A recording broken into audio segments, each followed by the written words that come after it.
네. 승자의 저주는 없었습니다. 오히려 승자의 환호만 주가에서 펼쳐지는 모습이 나타나고 있는 하림입니다. 오늘 장에서도 1%대 강세고요. 그 인수 소식이 전해지고 나서 주가가 2,000원대에서 무려 6,000원대까지 고점을 높여가면서 강세를 보였습니다. 아침에 저희가 팀끼리 이제 항상 아이템 회의를 합니다. 오늘은 뭐 하지? 이제 개장하자마자 그런 얘기를 할 때 이 며칠 동안에는 계속 이야기가 나온 게 하림은 대체 왜 올라? 하림 오늘 또 오르네? 하림 왜 오르는 거야? 이런 이야기를 정말 많이 했었거든요. 오늘은 또 뭐 장중에도 지금 보니까 상승폭을 굉장히 많이 키웠던 게 장중에 지금 보니까 몇 퍼센트인가요? 17%까지 지금 올랐었던 거죠. 네. 왜 이렇게 급등을 하는 거예요? 오늘은 좀 다른 이슈인데요. 네. 그 하림이 이제 서울 양재동 그 화물터미널 부지, 아주 오래된 부지, 늘 이 개발과 관련된 이제 그 이슈가 있었던 곳인데 이곳을 네. 이제 물류센터로 개발하기 위한 그 서울시의 의결, 통합심의에 대한 조건부 의결이 통과가 됐습니다. 그래서 지금 하림의 계획은 이곳이 이제 86,000 제곱미터 부지인데 지하 8층, 지상은 최대 58층 규모로 대형 첨단 물류단지를 복합 건설하는 사업을 추진하겠다라는 거고 네. 이게 이제 2016년 이 화물터미널 부지를 하림이 매입을 했었고요. 서울시랑 계속해서 법적 다툼을 벌이면서 지지부진 끌어오다가 지금 이제 일단 조건부지만 의결이 됐기 때문에 앞으로 사업 추진에 있어서는 속도가 붙을 것으로 전망이 됩니다. 그래서 이제 하림은 이제 남은 인허가 절차를 거쳐서 네. 2025년에 착공을 해서 2029년에 준공까지 마무리 짓겠다라는 목표를 제시를 했습니다. 네. 이게 딱 지도를 보니까 굉장히 물류센터하기 딱 좋네요. 네. 경부고속도로 바로 붙어 있어요. 서울 강남권에 또 위치해 있고 하니까 늘 금싸라기 땅으로 꼽혔던 곳이었죠. 그러면은 다른 거는 개발이 안 되나 봐요?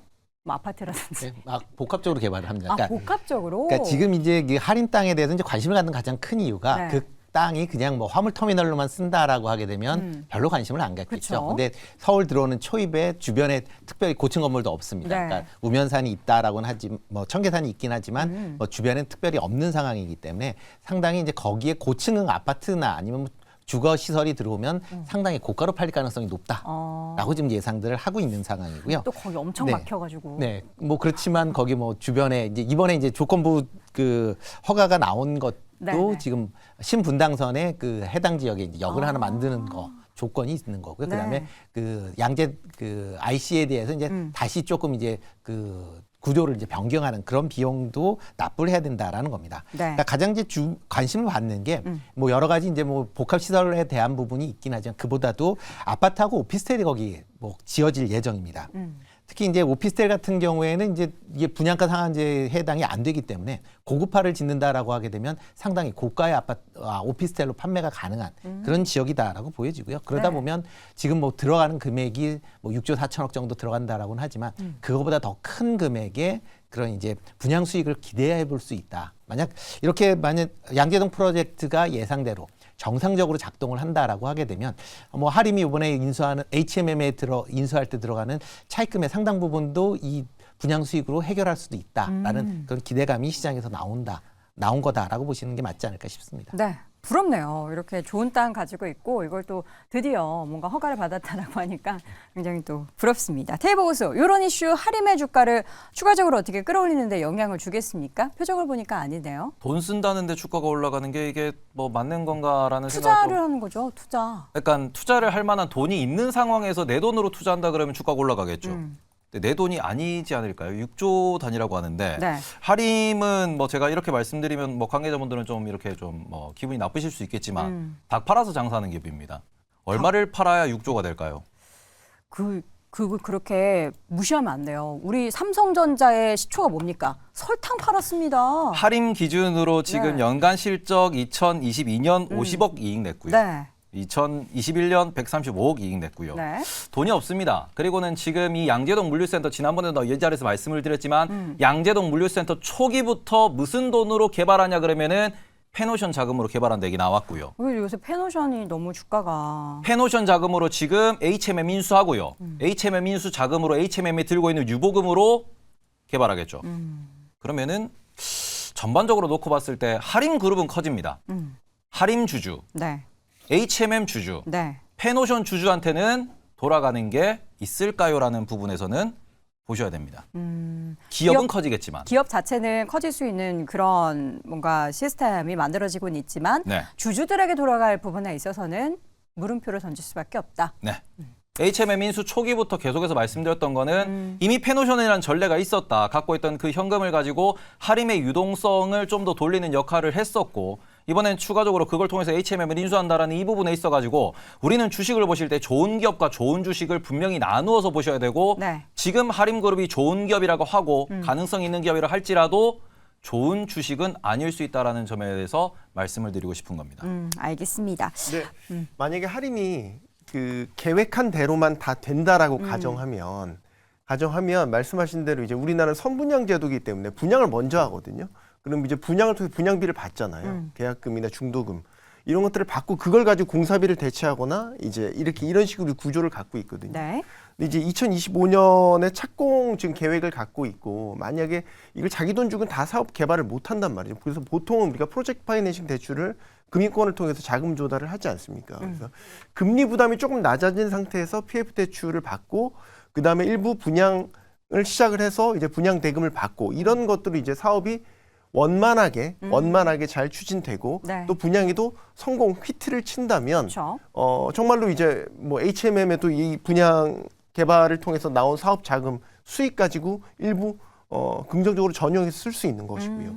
근데 이거는 이제 모든 가정은 다 계획대로 됐을 때입니다. 근데 이제 하림 그룹 자체가 자산이 17조 원밖에 안 되는 이제 그렇게 크지 않은 그룹이기 때문에 지금 1년에 HMM 인수부터 이 양재동 물류센터 개발까지 이 큰 빅 이벤트들을 한꺼번에 다 감당할 여력과 체력이 되겠느냐 거기에 대해 시장이 기본적으로 의구심을 갖고 있는 것이죠.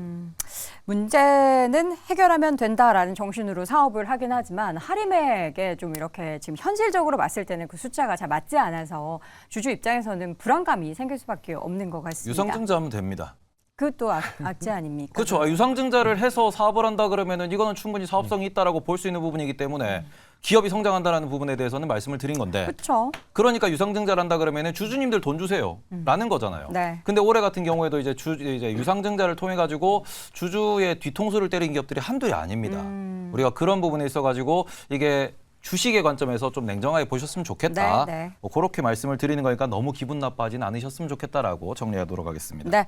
물류 얘기 나왔으니까 잠시 또 짚어보자면 CJ 대한통운 주가 최근에 굉장히 좋고 내년 전망도 되게 좋더라고요. 네, 그렇죠. 네. 이 CJ 대한통운 제가 우리 방송에서 한번 말씀드렸었던 그쵸? 것 같은데 한 10만 원 정도 올라왔을 때 이거 사도 되냐 하셔가지고 사도 된다라고 말씀드렸는데 또 네. 굉장히 많이 올라왔습니다. 그래서 네. 오늘도 여쭤보신다면 일단 좀 참으셨으면 좋겠다라는 지금은? 말씀 드리고 싶은데 지금은 이제 너무 많이 올라왔다라고 보고 있습니다.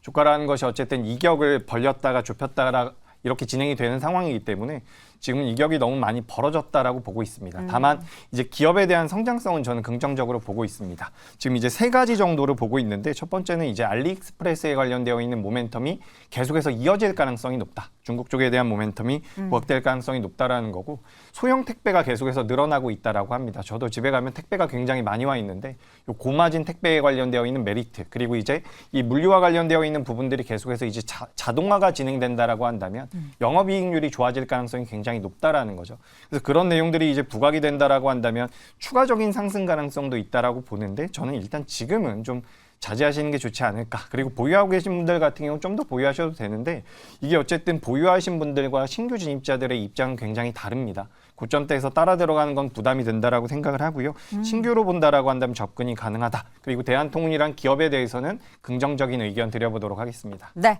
자, 마지막으로 앞서 테이블 고수가 이야기했었던 할인 그리고 HMM과 페노션 그러니까 주주분들에게는 별로 좋지 않을 수 있다라고 이야기했는데 임순재 교수님 그러면 향후에 이 세 기업에 있어서의 주가의 움직임은 어떻게 좀 먹구름이 좀 있을까요? 일단 먹고는 좀 있다가 봐야겠죠. 일단 자금 마련에 대한 부분, 뭐 향후에 계획대로 된다라고 하게 되면 물론 이제 좋긴 한데 문제는 그거에 들어간 이제 자금을 어떤 형태로 이제 융통을 해서 쓸 것이냐라는 게 이제 가장 큰 문제다라고 보시면 될 것 같습니다.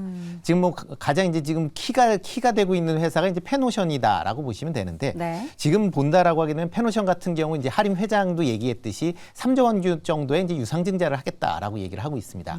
지금 현재 시가총액이 지금 1조 오늘 또 이제 주가가 빠지면서 1조 9천억 대인데 그렇다라고 하게 되면 지금보다 주식 양이 2배 이상 증가를 해야 된다라고 보시면 되는데요. 지금 뭐 5억 주 정도 되니까 최소한 이제 15억 주대까지 물량이 늘어난다라고 하게 되면 그만큼 주주 가치 입장에서 보면 상당히 희석이 될 가능성이 있다라고 보여집니다. 그렇기 때문에 펜오션 같은 경우는 당분간은 조금 쳐다보지 않으시는 게 더 맞지 않을까라는 좀 생각을 해보고 있고요. 뭐 할인 같은 경우도 이런 이제 자금 융통에 관련된 부분이 어떤 식으로 되는지를 좀 지켜보시는 게 아직까지는 좀 맞지 않을까 싶습니다. 네, 알겠습니다. HMM 그리고 펜오션, 할인까지 다양하게 영향을 미치고 있는 상황 속에서 일단은 최근에는 할인만 주가의 움직임이 괜찮았습니다. HMM도 그렇고요. 과연 앞으로는 또 어떻게 될지 우리 주주분들에게 눈에 또 피눈물이 나지 않는 일이 발생하지 않았으면 좋겠습니다. 다시 한번 네 분의 의견 정리해 드리겠습니다. 임순재 고수 양재동 개발 이익이 관건이다. 손석우 고수는 본계약 때까지 시장 의구심이 해소되어야 한다. 이재규 고수 올해는 수급의 해다. 테이버 고수 배당주에 뭘 바래요 하면서 물음표를 던졌습니다. 항상 그렇게 말하죠. 한번 얘기해봐요. 아니 맞습니다. 배당주에 뭘 바래요. 네. 되게 표준어 쓰는 것처럼 하네요. 또 제가 시키니까. 자, 오늘 짱탑5 함께하고 있고요. 마지막 1위 주제 확인해 보시죠.